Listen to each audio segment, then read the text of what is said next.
Alors très bien, on a vu les propriétés qui étaient liées au container ici, c'est-à-dire Justify Content, Align Items, Flex Direction, Flex Wrap par exemple. Maintenant on va voir que les items également ont des propriétés qui leur sont liées de base. De base ils ont des propriétés, ils ont même des valeurs qui sont mises de base. Donc on va se faire un petit peu de la place, c'est-à-dire on va juste prendre les trois items de base qu'on avait, on va décommenter ça pour leur ajouter des couleurs. Pour mieux s'y repérer, tac, CTRL KU, et ici, on peut mettre ça en commentaire ici, on peut mettre ça très bien. On se retrouve avec notre largeur qu'on a ici, et on voit qu'on a bien nos éléments là, très bien. Ce qu'on va faire, on va réduire un petit peu ça pour que je puisse vous montrer la première propriété. De base, donc ici, notre width du container fait 70%, donc c'est normal qu'elle grandisse comme ça, la largeur, quand je grandis mon viewport. Mais quand je vais rétrécir, regardez ce que ça fait. Hop, mes éléments, ils vont rétrécir comme ça. Ils vont rétrécir.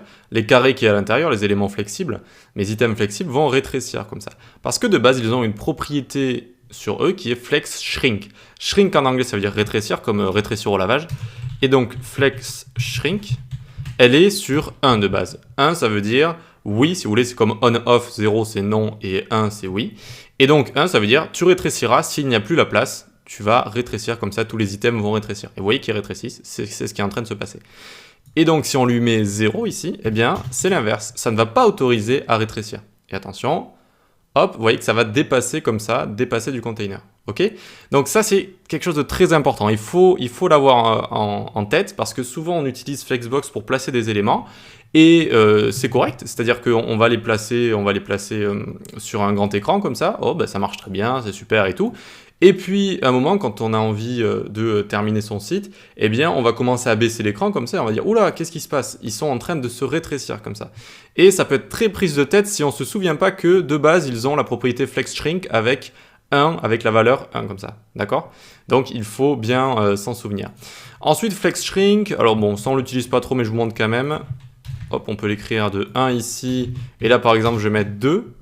Et elles ne vont pas rétrécir de la même manière. C'est-à-dire celle qui a 2 va rétrécir plus proportionnellement par rapport aux autres. Vous voyez? Les deux sur les côtés rétrécissent, mais celle du milieu rétrécit plus. Voilà, ça peut être utile ou pas. Donc voilà, on peut quand même faire ça. Ensuite, donc flex shrink, c'est quand ça rétrécit. Maintenant, on va voir flex grow. Flex grow, ça veut dire grandir. Et donc ici, si je mets flex grow, hop, 1, comme ça, eh bien, ils vont... tous mes éléments ici vont se partager l'espace disponible. Vous voyez que ça se partage l'espace disponible. Donc de base, flex grow, il est sur 0 si vous voulez. C'est-à-dire que là, on a donné des hauteurs et des largeurs à nos éléments. Donc elles vont avoir soit la hauteur, soit si ça rétrécit, elles vont shrink.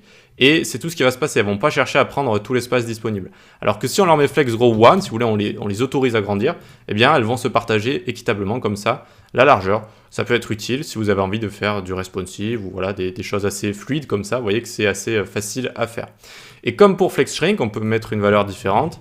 Ici, donc je clique, j'appuie sur Alt, je clique ici, j'appuie sur Entrée, CTRL V, tac. Ça me permet de faire tout ça. Et là, pour tabuler à l'envers, j'appuie sur Maj, Tab, comme ça. Voilà. Alors, on va revenir ici, tabuler ici. Donc ça, c'est Tab, et pour tabuler à l'envers, c'est Maj, Tab, comme ça. Voilà, ça peut être des petits raccourcis sympas. Et donc, si je mets Flex Grow 2, par exemple, au milieu, Flex Grow 2, hop, eh bien, celui du milieu va plus grandir que les autres, encore une fois, proportionnellement. Vous voyez que si on arrive à des grands écrans, on voit la différence, où celui-là a plus grandi que ceux sur les côtés. Voilà. Donc ça, c'est Flex Shrink, Flex Grow. Et on a le dernier qui va être Flex Basis. Alors, qu'est-ce que c'est que Flex Basis? Pareil, j'appuie sur Alt, clic. Je vais supprimer tout ça. Flex Basis, c'est comme width. C'est exactement la même chose que notre largeur qu'on a ici. Donc par exemple, regardez, je vais enlever ça et je vais mettre Flex Basis. Et je vais mettre 150. Hop. Et regardez, tac, ça nous fait exactement la même chose. C'est-à-dire qu'on a des carrés comme ça. Et ensuite, les carrés rétrécissent avec Flex Shrink de base. Mais alors vous allez me dire, mais à quoi ça sert? Et oui, à quoi ça peut servir? Eh bien, ça peut servir pour une propriété raccourcie qui va contenir à la fois Grow, Shrink et Flex Basis. Donc ici, par exemple, ce qu'on va faire, tac, on va enlever la width, où je vais la mettre comme ça entre commentaires, très bien. Et on peut écrire Flex, qui est la propriété raccourcie. On va d'abord avoir Grow, donc qui va autoriser ou non à grandir. Donc là, je vais mettre 0. On va avoir Shrink, Par exemple, on peut mettre 1, on peut autoriser à rétrécir quand on va arriver en dessous de la largeur, enfin quand le container va commencer à se rétrécir. Et on peut avoir la largeur avec flex basis, et donc on l'écrit ici. Et donc flex basis, ça sert juste à mettre ici en troisième valeur de la propriété flex, comme ça. D'accord, c'est tout. C'est tout, c'est pour ça que c'est créé.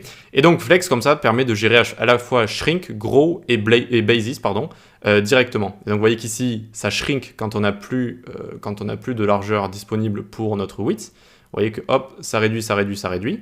D'accord? Donc quand les 150 pixels finalement de mes 3 carrés, eh bien ils sont plus larges que le container qui fait 70%. C'est ça qui se passe ici. Donc là ça réduit vu qu'on a mis flex shrink à 0. Flex shrink à 1, pardon. Flex shrink à 1. J'ai pas envie de vous embrouiller. Ici je vais vous le marquer en dessous.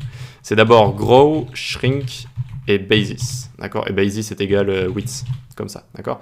Donc grow, ça grossit pas. C'est-à-dire que ça va prendre la largeur qu'on a donnée, 150 pixels, et la hauteur qu'on a donnée qui est ici, 150 pixels, mais ça grandit pas. Si on avait mis 1 ici, ça prendrait tout l'espace. Hop, vous voyez. Donc si on fait 1, 1, 150, eh bien ça va prendre tout l'espace ou ça va réduire comme ça. Et au final, bon, le 150, il sert, vous allez me dire, pas à grand chose, et vous aurez raison ici. Vu qu'on autorise à grandir et à rétrécir, au final, on ne le voit jamais le 150 ici. Voilà. Donc c'est des propriétés qui peuvent être utiles, c'est pas les plus utilisées non plus, mais sachez que voilà, vous pouvez faire cette propriété raccourcie. Celle qu'il faut vraiment que vous reteniez vraiment bien, c'est flex shrink. Et savoir que de base, il y a flex shrink sur 1 sur les items flexibles. D'accord? Dès qu'on utilise flexbox, eh bien, s'ils ne vont plus avoir la place dans le container, ça va rétrécir. Et ça, il faut vraiment être au courant de ça. Sinon, voilà, on peut aussi changer avec flex grow et flex basis. Allez, on peut passer à la suite.